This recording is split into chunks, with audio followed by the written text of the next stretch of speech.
एक मोठी नामांकित सर्कस होती. चांगले 100-200 कलावंत आणि 50 प्राणी त्या सर्कशीमध्ये होते. त्या 50 प्राण्यांमध्येही 10 वाघ होते, लहानपणापासूनच सर्कसच्या वातावरणामध्ये वाढलेले.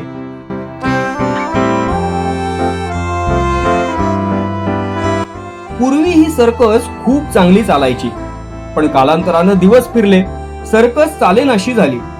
कलावंतांना आणि प्राण्यांना पोषणं हे सर्कसच्या मालकाला मोठं कठीण जाऊ लागलं. अखेरीस सर्कस बंद पडली. प्राण्यांना देखील जंगलामध्ये सोडायचं असं ठरलं.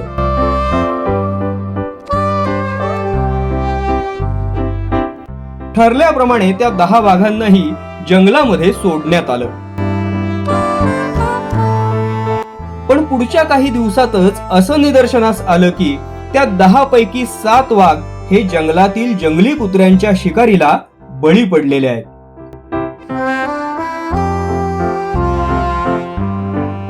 हे असं कसं घडलं?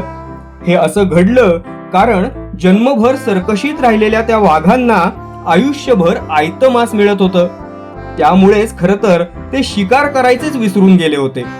या उलट जंगलातील कुत्र्यांसाठी आपल्याला जर जगायचं असेल तर आपली आपण शिकार केल्याशिवाय पर्याय नाही हे ठाऊक होतं. त्यामुळे स्वाभाविकच जंगलातील जंगली कुत्र्यांनी त्या वाघांना ठार मारून टाकलं होतं.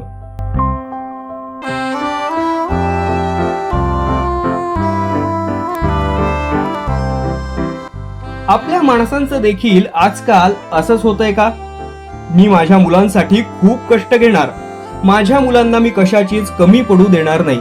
मी असताना देखील आणि माझ्या माघारी देखील त्यांना कशाची कमतरताच भासली नाही पाहिजे.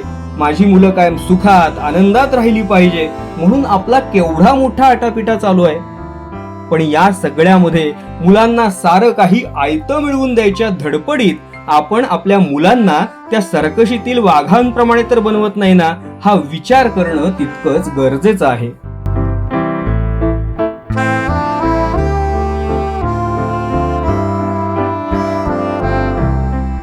अहो, आपण सभोवती जर नजर टाकली तर आपल्याला हेच निदर्शनाला येतं की ज्या मुलांना सर्व काही आयतं मिळतं ती मुलं संघर्ष करायचंच विसरून जात आहेत आणि आयुष्यामध्ये अपयशी होतात. तर जी मुलं अत्यंत प्रतिकूल परिस्थितीमध्ये वाढतात, संघर्षामध्ये मोठी होतात, ती मात्र आयुष्यात खूप यशस्वी होत आहेत.